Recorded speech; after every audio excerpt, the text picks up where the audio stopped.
नमस्कार दोस्तों, आज की कहानी मैं आपको सुनाने वाला हूँ। शुरू करता हूँ। नीले जीन्स, सफ़ेद शर्ट, सपोर्ट शूज और माथे पर लाल टीका, ये पहचान बन गई थी बेहद खूबसूरत दिखने वाली चंबल की दसी सुंदरी रेणु यादव की।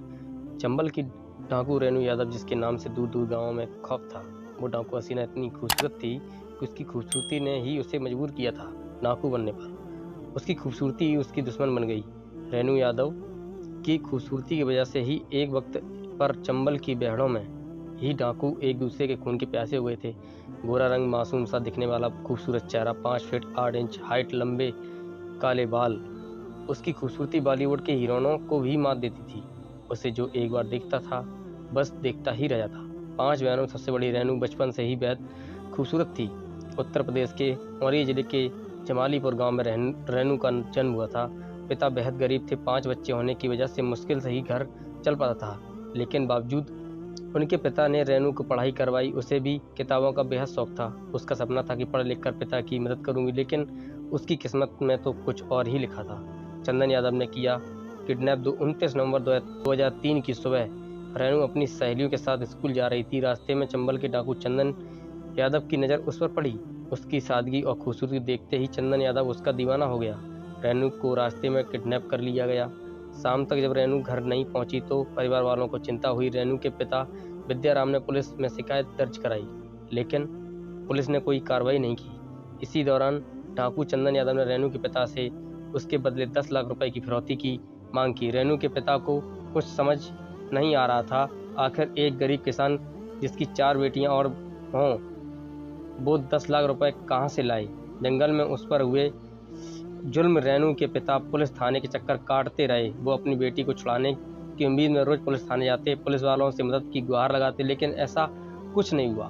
ना वो पैसों का इंतजाम कर पाए और ना ही पुलिस रेणु को डाकू चंदन यादव की गिरफ्त से छुड़ा पाई। गांव में अपने छोटे से घर से निकलकर वो सीधा चंबल के बहड़ों में पहुंच चुकी थी। अपनी बहनों और सहेलियों के साथ हंसते खेलने वाली लड़की अब खूंखार डाकुओं के बीच एकदम अकेली थी। वो चंदन यादव और उसके गैंग से दया की भीख मांगती रही, उसे छोड़ने की गुहार लगाती रही, लेकिन चंदन यादव ने उसे नहीं छोड़ा। शुरुआती दिनों में उसके ऊपर काफ़ी जुल्म किए गए। उसे मारा पीटा गया, कई दिनों तक भूखा रखा गया। रेणु यादव को जबरदस्ती हथियार उठाने पर मजबूर किया गया। उसके हाथ में उसकी मर्जी के बिना बंदूक थमा दी गई। वो मना करती रही, लेकिन कोई नहीं माना। वो हर दिन जंगल में उस उम्मीद पर काटती थी कि शायद उसके पिता या फिर पुलिस उसे डाकुओं के चुंगल से छुड़ाकर ले जाएगी। लेकिन कई महीनों तक जब उसे छुड़ाने कोई नहीं आया तो उसके पास डाकुओं की बात मानने के अलावा और कोई रास्ता नहीं था। बस यहीं से शुरुआत हुई। गांव की सीधी सादी लड़की की डाकू हसीना बनने की मजबूरी में रेणु ने वही सब किया जो चंदन यादव ने उससे कहा। चंदन यादव के बच्चे की मां बनी। उसे गैंग की 10वीं सुंदरी घोषित किया गया। उन दिनों डाकू चंदन यादव और उनके गैंग का राजस्थान, मध्य प्रदेश और उत्तर प्रदेश के गाँव में खौफ था। न सिर्फ आम लोग बल्कि दूसरे डाकू भी चंदन यादव के नाम से घबराते थे। रेणु का नाम भी अब कई लूटपाट, अपहरण, फिरौती जैसी घटनाओं में आने लगा था। पुलिस थाने में उसके नाम पर कई केस दर्ज हो गए थे। दूसरी तरफ वो चंदन यादव के बच्चे की मां भी बन चुकी थी, लेकिन उसकी परेशानी अभी भी खत्म नहीं हुई थी। एक बार फिर उसकी खूबसूरती उसकी मुसीबत बन रही थी। चंदन यादव की तरह ही दूसरे डाकू भी रेणु को पाना चाहते थे, लेकिन चंदन के खौफ की वजह से किसी की हिम्मत नहीं हो रही थी कि रेणु को पाने के लिए चंदन यादव के खौफ की वजह से किसी की हिम्मत नहीं हो रही थी कि रेणु को पाने के लिए चंदन यादव के गैंग के ही एक डाकू रामवीर गुज्जर ने चंदन को मारने का प्लान बना डाला। 5 जनवरी 2005 की रात को रामवीर गुज्जर ने अपने ही गैंग के सरगना चंदन यादव को तबातोड़ फायरिंग की, उसे मौत की घाट उतार दिया। चंदन की मौत के बाद रामवीर के लिए रेणु यादव को पाना बेहद आसान था। डाकू रामवीर पर चलाई गोलियां रेणु यादव रामवीर के इरादे जान चुकी थी। करीब एक हफ्ते बाद ही रामवीर यादव ने रेणु के साथ जबरदस्ती करने की कोशिश की। इसी दौरान रेणु रामवीर की LSR यानी सेल्फ लोडेड रिवाल्वर से उसे गोलियों से भून डाला। चंदन यादव की पहले ही मौत हो चुकी थी। रामवीर यादव को वो गोलियों छलनी कर चुकी थी और इसलिए वो मौका देखकर जंगल से भाग निकली। वो सीधा इटावा पुलिस स्टेशन पहुंची और आत्मसमर्पण किया।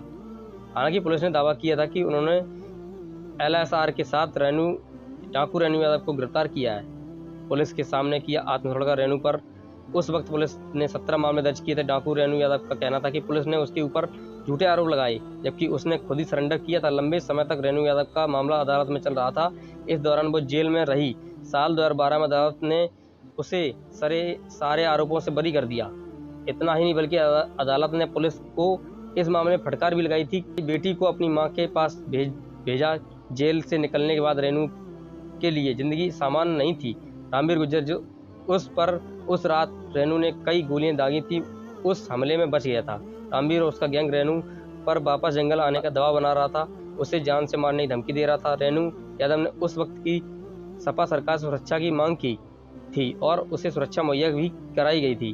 वो किसी भी कीमत पर वापस चंबल के बेड़ में नहीं लौटना चाहती थी।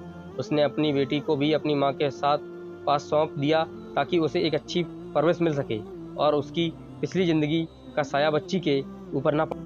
दोस्तों, ये सच्ची घटना है। आपको कैसी लगी हमें कमेंट करके ज़रूर बताएं और मिलते हैं तब तक अगली कहानी में।